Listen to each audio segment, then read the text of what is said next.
उत्तराखंड, एक धरती जो धरती के नाम पे स्वर्ग कहलाती है। हर साल हजारों लाखों की तादाद में लोग यहाँ शांति, सुकून और मन की तृप्ति के लिए आते हैं। पर इस खूबसूरती के पीछे कुछ संघर्ष और कुछ उम्मीदें भी हैं।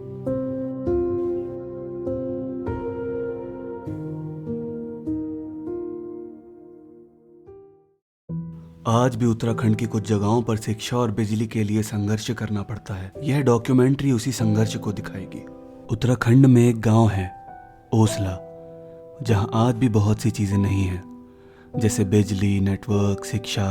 पर समूर्ण फाउंडेशन की मदद से यहाँ खुला है एक स्कूल जो बच्चों को मुफ्त शिक्षा दे रहा है। जब हमारी टीम को इस बारे में पता लगा तो हम निकल पड़े इस अनोखे सफर और संघर्ष को कैद करने।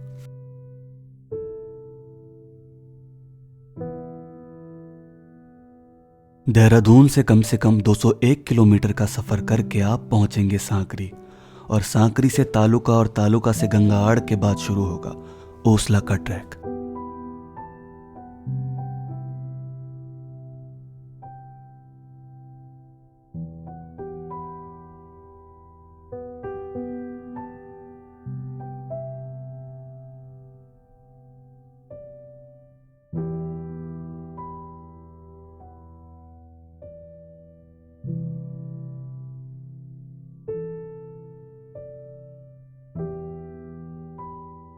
गंगाआड़ से आगे रोड नहीं जाती, इस वजह से ओसला तक का सफर पैदल ही तय करना पड़ता है। जैसे तैसे हमारी टीम हर मुश्किलों को पार करके पहुंच गई ओसला।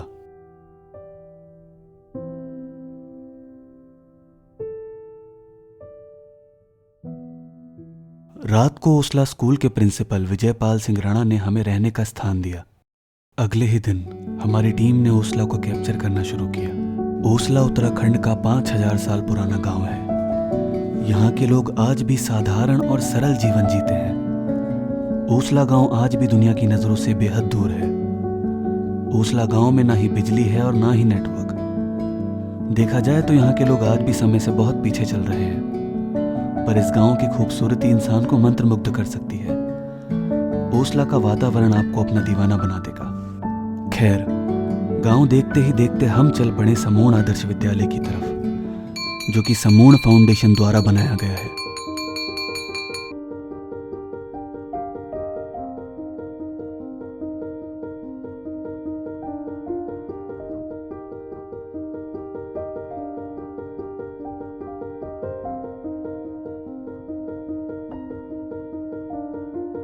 यहाँ के बच्चों के दिन की शुरुआत यहाँ की लोकल प्रार्थनाओं से होती है। चलो बच्चे लोग साथ बाहर निकलो, परेड का समय हो गया। प्रार्थना शुरू करेंगे, शुरू करें। नमो भगवती मां सरस्वती। श्री मोरी हमारी रे, मायनू देवारी रे। अज्ञानता का कांड काटे, अज्ञानता का कांड काटे। भगवती मां सरस्वती।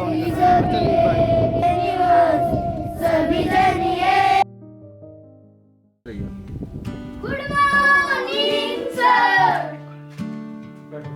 Thank you sir. सबसे पहले हमारे को चाहिए एलसीएम की फुल फॉर्म आती है सबको? Yes sir. मल्टीपल, ठीक है? तो ये दो का पूरा पूरा भाग जाता है। 6 कैसे भाग जाएगा? 2 से कितने बार गया? 8 2 ठे 16। अब इसका इकाई कितना है? 8 कितने से भाग जाएगा? 2 से, यानी 2 चक्कू। हेलो बच्चों, आज आप लोगों की ड्राइंग की क्लास है। पहले मैं बनाऊंगा, उसके बाद आप बनाना। Yes sir.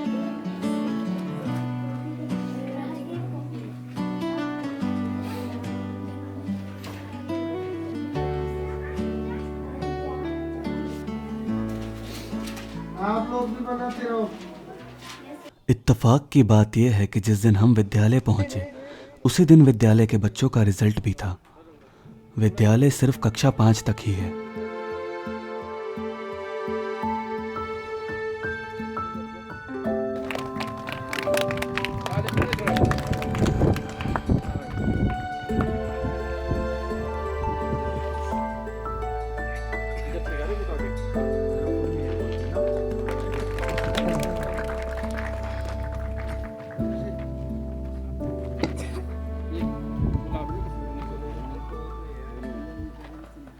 रिजल्ट वितरण के बाद हमने ओसला स्कूल के बच्चे, उनके पेरेंट्स और टीचर्स का इंटरव्यू लेना शुरू किया, जिससे हमें बहुत सी नई नई बातें पता चली। श्रीमती रामचंद्र देवी, ग्राम ओसला। मेरे दो, एक लड़की एक लड़का। लड़का कक्षा 2 में पढ़ा, उसका नाम नीतीश लाल। लड़की कक्षा 1 में पढ़ी, उनका नाम कुमारी आंशिका। जी, शिक्षा को लेकर आपकी क्या राय है? हम जिस शिक्षा को हम पहले यहाँ जब हमारा स्कूल था, यहाँ जैसे वहाँ टीचर आते थे तो उनसे ज़्यादा लगता था, तो मेहनत लग रह जाते थे ना। फिर यहाँ जो गाँव वाले थे वो आते दे रहे थे। जब हमारे यहाँ स्कूल खुला, हमारा समूह आदर्श विद्यालय, तब से हमारे बच्चों पर बहुत परिवर्तन हुआ।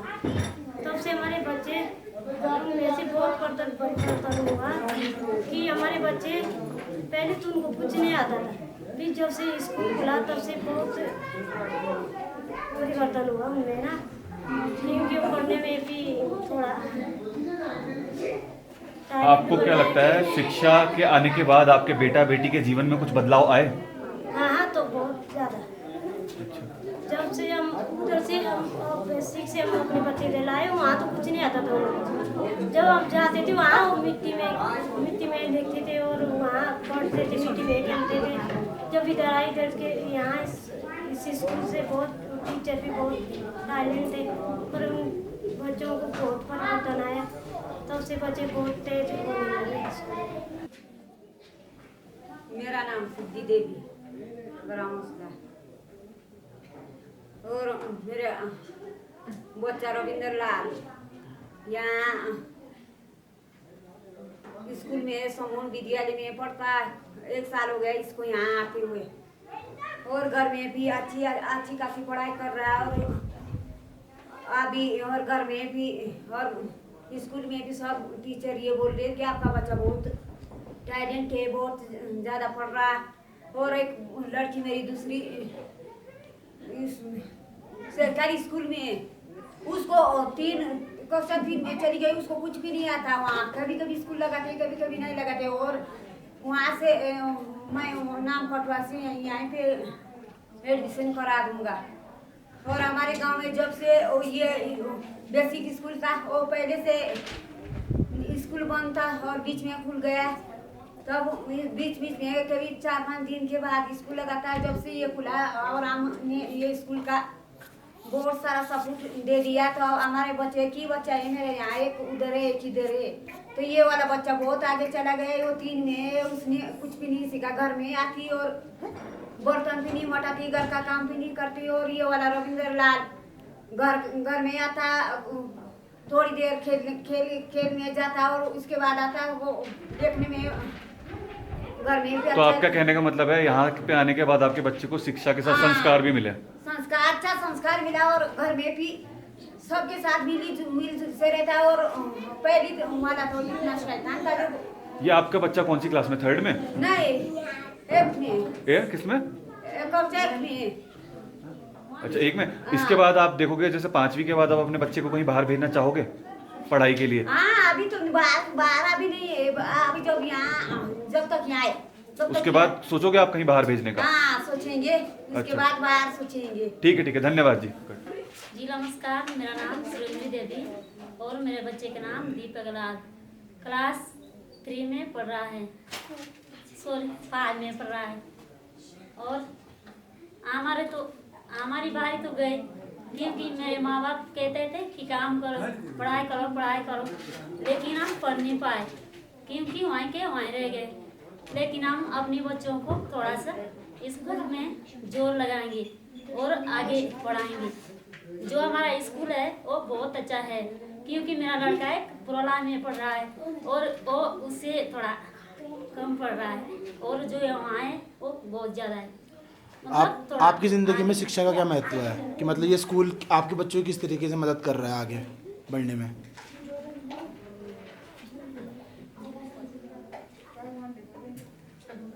पढ़ाई में जो क्या है, समूह विद्यालय बहुत आगे है स्कूल। जो हमारा जो क्या नाम है, बेसिक स्कूल है, वो कभी साल में 2 महीने लगा रहे, बाकी नहीं। जी धन्यवाद। धन्यवाद। आंटी जी, मेरा आपसे सवाल है कि आपको इस विद्यालय में कोई दिक्कत या कुछ परेशानी ऐसी लगती है जिसको सुलझाना चाहिए, जो बहुत ज़्यादा ज़रूरी है, जिसको अभी सुलझाना, क्या कहना चाहेंगे आप इस बारे में? ये विद्यालय बहुत बढ़िया है। इसको ये जब से हमारे बच्चे यहाँ पे आए तब से हमारे बच्चे बहुत बढ़िया पढ़ते हैं और घर में भी पढ़ाई करते हैं। और जब मेरे एक लड़की बेसिक में थी, उसको कुछ नहीं आ रहा था, फिर मैंने यहाँ पे लाई होगी, और 1 में वो पढ़ती और 2 में मेरे बच्चा पढ़ रहा है, लड़का है। तो आपको क्या लगता है, जैसे और बच्चे जो स्कूल नहीं जाते हैं, जैसे आपके बच्चे तो स्कूल जा रहे हैं, तो और बच्चे भी होंगे जैसे जो स्कूल नहीं जा रहे हैं, तो आप क्या चाहते हो कि वो भी स्कूल जाएं? हाँ, उन माँ बाप को भी अपने बच्चों को स्कूल भेजना चाहिए? हाँ, यहाँ पे भेजना है उनको। अच्छा जी, धन्यवाद जी। धन्यवाद आंटी जी। मेरा नाम नवीन कुमार है और मेरे स्कूल का नाम समूह आदर्श विद्यालय उसला है।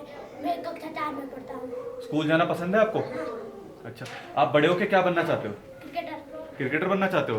तो आपको लगता है कि पढ़ाई लिखाई आपके जीवन में इंपॉर्टेंट है? आपने कुछ सीखा स्कूल आके? क्या क्या सीखा आपने? जब मैं पहले यहाँ पर आए तब हमें पेंसिल पकड़नी नहीं आती थी। जब हम यहाँ पर आए तब हमें पेंसिल पकड़नी आई। और थैंक यू। नमस्कार, मेरा नाम प्रिया कुमारी है। मैं समूह आदर्श विद्यालय में पढ़ती हूँ। मैं कक्षा 3 में पढ़ती हूँ। नमस्कार, मेरा नाम राजदेव कुमार है। मैं क्लास 3 में पढ़ता हूँ। तो मेरे स्कूल का नाम समूह आदर्श विद्यालय है। तो प्रिया जी, मेरा आपसे सवाल है, आप बड़े होके क्या बनना चाहते हैं? मैं टीचर बनना चाहती हूँ। जैसे हमारे सर ने हमको पढ़ाया, मैं भी चाहती हूँ कि वैसे हम भी आगे की। और राजदेव भाई, आप? मैं एक सैनिक बनना चाहता हूँ। सैनिक बनना चाहते हो? आपको क्या लगता है, पढ़ाई लिखाई जरूरी है या सिर्फ नाम की चीज़ है? पढ़ाई लिखाई जरूरी जरूरी है? कितनी जरूरी है? बहुत ज़्यादा जरूरी है। आपको लगता है कि पढ़ाई लिखाई की वजह से आपके जीवन में बहुत सारे बदलाव आते हैं या आगे आएंगे? आते भी और आएंगे भी आएंगे। अच्छा, आपको लगता है पढ़ाई लिखाई करते वक्त या कुछ भी करते वक्त मौसमों की वजह से या किसी भी क्लाइमेट चेंज की वजह से पढ़ाई के सामने या कुछ भी अड़चन, रास्ते में पत्थर जैसी कोई चीज़ें आती हैं, रास्ते में रुकावटें आती हैं आपके पास क्या? जब बारिश होती है तो बारिश में आने को हमको दिक्कत होती है।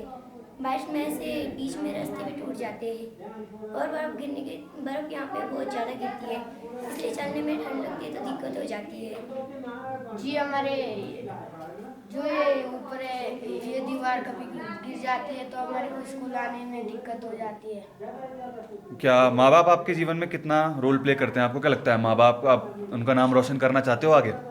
Yes sir. जी, चलिए ठीक है, धन्यवाद। सर, आप लोगों को मेरा नमस्कार। सर, मेरा नाम मनीष है। मैं इस विद्यालय में पहले पढ़ चुका हूँ सर। यहाँ इस विद्यालय में मुझे सर बहुत कुछ अच्छा सीखने को मिला सर। तो क्या मनीष नाम है आपका? तो मनीष, जैसा कि आप एक्स स्टूडेंट रह चुके हैं यहाँ, तो यहाँ से पास आउट होने के बाद ऐसे कौन से बदलाव आपने खुद में देखे जो आपको लगा कि काम आया आपके? सर, यहाँ से पास आउट होने के बाद सर मुझे ये फील हुआ कि सर मुझे गांव में बहुत अच्छा एजुकेशन मिल रहा था। सर, नीचे क्या होता है सर, मैं शहर में पढ़ता हूँ इंटर कॉलेज में सर। वहाँ मुझे देखने को मिला कि सर जो हम होते सर, हमको पूरा मौका नहीं मिलता सर बोलने का, जो हमें यहाँ मिला सर। यहाँ तो हमें सर भी हमको बताते रहते कि ये करना चाहिए सर, फोकस करते रहते कि जीवन में ये करना चाहिए सर। और वहाँ सर हमें इतना डीपली समझाने की कोशिश नहीं करते सर हमें। तो मनीष, आप आगे जाके जीवन में क्या करना चाहते हो अब? सर, मैं आगे जाके जीवन में इसी तरह से एक विद्यालय में बच्चों को शिक्षा देने की कोशिश करूंगा सर, ताकि सर हमारे गांव के या हमारे समाज के बच्चे सर उज्जवल भविष्य की ओर कदम बढ़ाए सर। विजय सर के बारे में क्या कहना चाहते हो? सर, विजय सर हमारे सर बहुत आदर्श रहे जीवन में सर। हमारा ये कोशिश रहेगा कि हम भी विजय सर के जैसे बनने की कोशिश करेंगे सर जीवन। तो मनीष, मेरा आपसे सवाल है कि आपको क्या लगता है कि आपके जो शिक्षा है उसके रास्ते में आने वाली पत्थर, अड़चन, रुकावटें क्या हैं?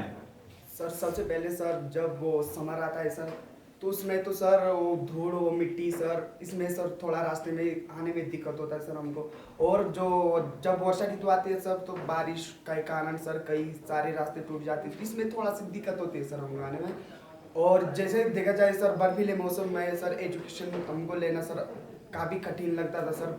बहुत ज़्यादा बर्फ पड़ती है तो सर हमारे गुरुजन सर हमेशा कोशिश करते हैं सर हमको पढ़ाने की सर, और हम भी ये संकल्प लेंगे कि सर हम एक दिन भी अपना ऐसे बर्बाद नहीं करते। क्या आप चाहेंगे कि किसी से दरख्वास्त करना कि वो इन समस्याओं के ऊपर कुछ काम करें?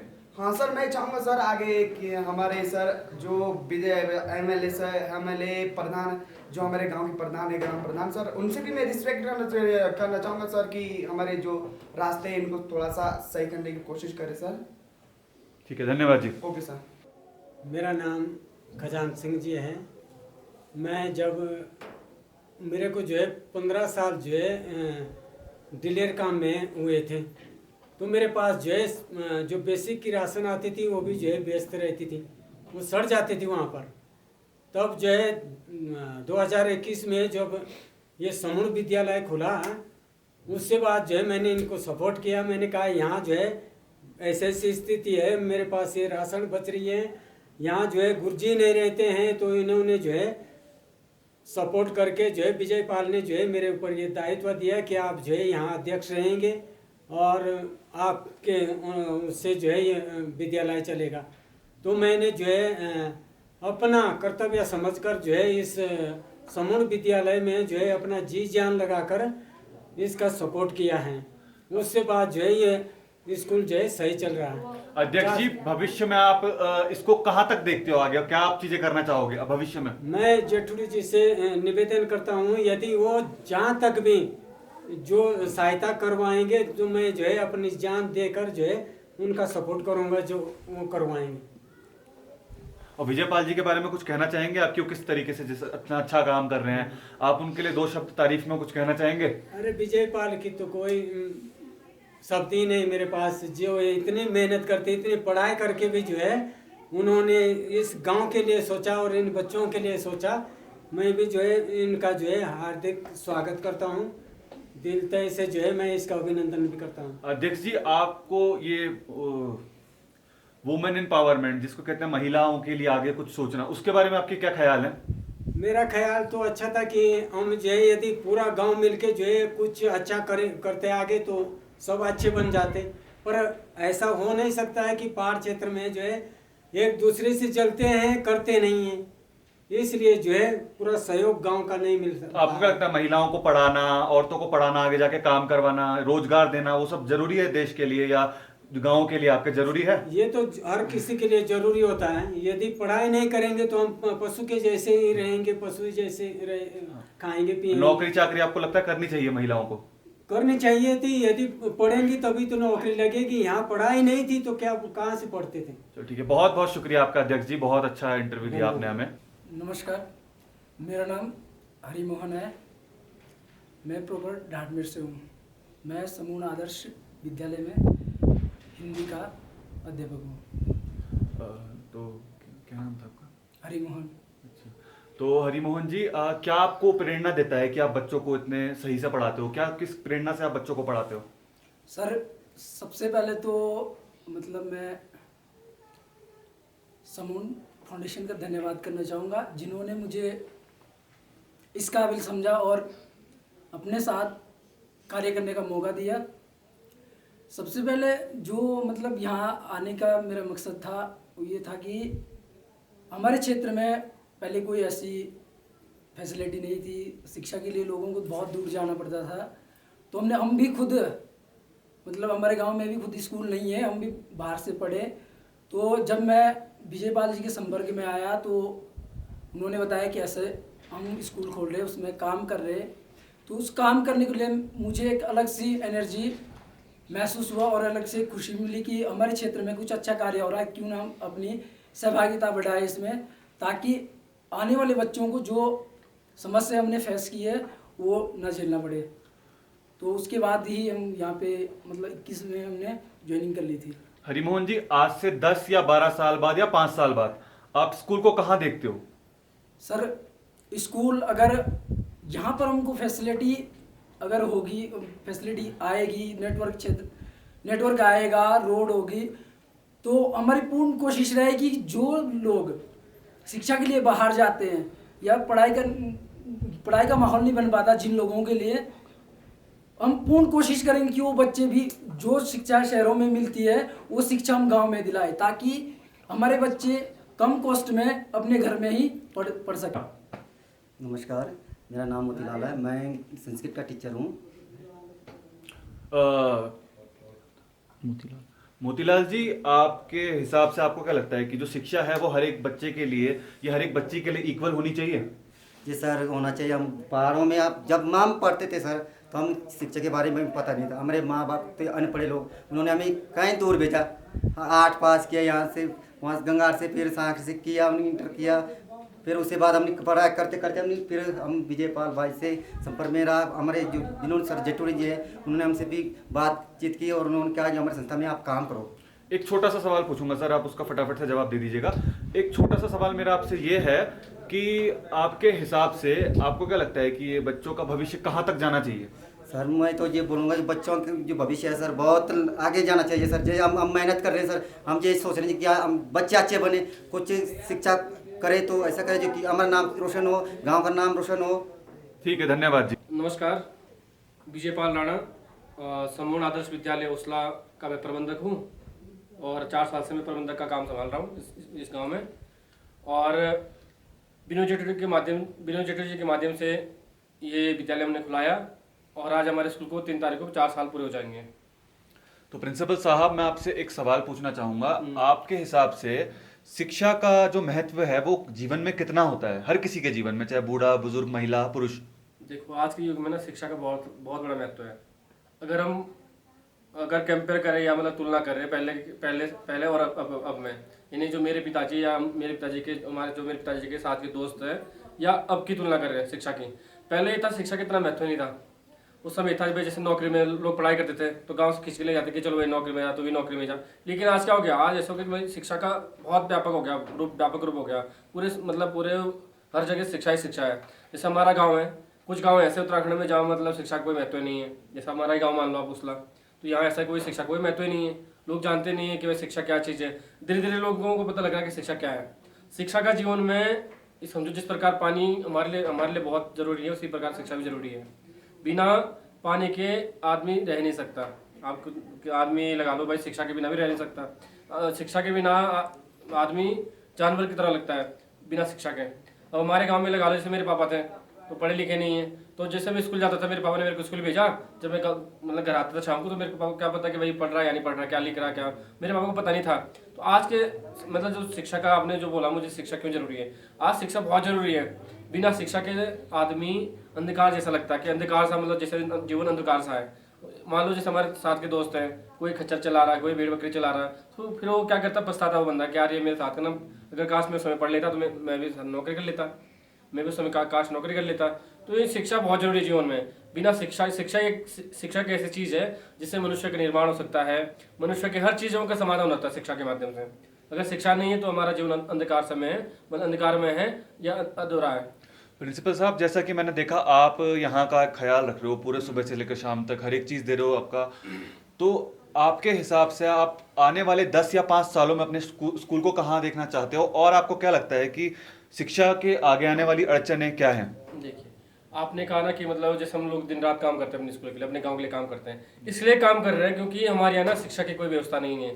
अगर हमने यहाँ पर स्कूल खुलाया है, मतलब विनोद चटर्जी के माध्यम से स्कूल खुलाया है, इसलिए खुलाया ताकि जो हमारे बच्चे आने वाली जो हमारी पीढ़ी है, वो जो उनसे आगे वाली पीढ़ी है उनकी तरह ना रहे, मतलब शिक्षा से वंचित ना रहे।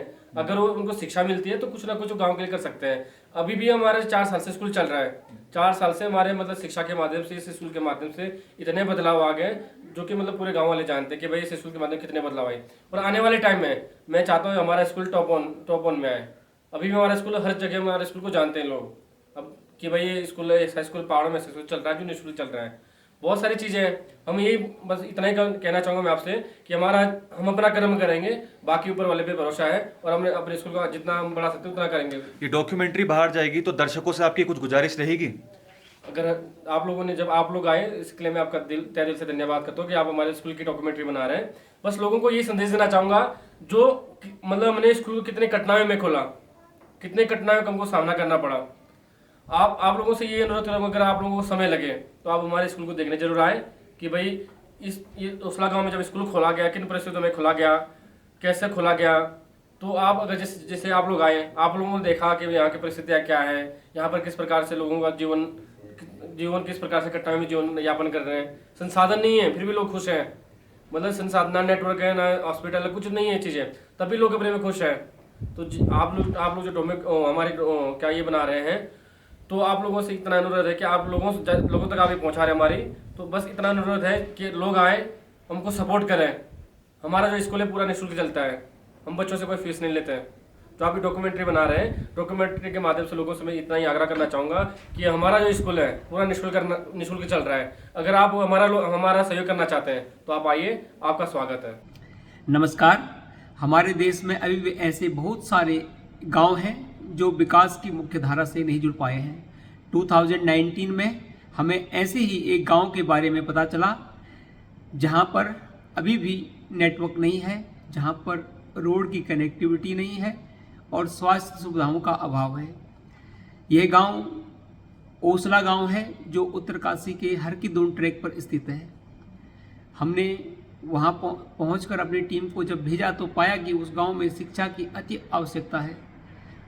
हमने 2021 में वहां पर समूर्ण आदर्श नामक विद्यालय की स्थापना की, जो एक रेंटेड बिल्डिंग पर शुरू किया गया। बहुत अधिक छात्र संख्या, उस समय हमारे पास 200 की छात्र संख्या होने के कारण रेंटेड बिल्डिंग पर ये स्कूल चलाना संभव नहीं था। फिर हमने वहाँ पर एक ज़मीन खरीदी और ज़मीन खरीदने के बाद अपना एक विद्यालय का भवन निर्माण का कार्य शुरू किया। विद्यालय के भवन निर्माण का कार्य लगभग पूर्ण हो चुका है और सारे इस गांव के बच्चे ही नहीं, सिर्फ ओसला और पवाणी 2 गांवों के बच्चे हमारे विद्यालय में निःशुल्क शिक्षा ग्रहण करते हैं। उसके साथ ही बच्चों को यूनिफॉर्म, स्टेशनरी प्रदान की जाती है। इस विद्यालय के संचालन में जो भी खर्च आता है, हम सभी लोग अपनी मासिक आय से एक छोटा सा हिस्सा दान स्वरूप दे करके इस विद्यालय को चलाते हैं। आप सभी से भी निवेदन है कि हमारी इस मुहिम में जुड़िए और ऐसे बच्चों को जिनको शिक्षा की नितांत आवश्यकता है, जहाँ पर अभी भी हम बात नहीं कर पाते हैं क्योंकि वहाँ पे मोबाइल का टावर नहीं है, अभी भी 16 किलोमीटर पैदल मार्ग से होकर ऐसे गाँव में जाना पड़ता है। इसलिए ऐसी मुहिम में हमारा साथ दें और हमसे जुड़ें और शिक्षा के इस दान में, शिक्षा के प्रदान करने में, ऐसे ग्रामीणों, ऐसे बच्चों को शिक्षा प्रदान करने में हमारा साथ दें, हमारा सहयोग करें। आपका धन्यवाद।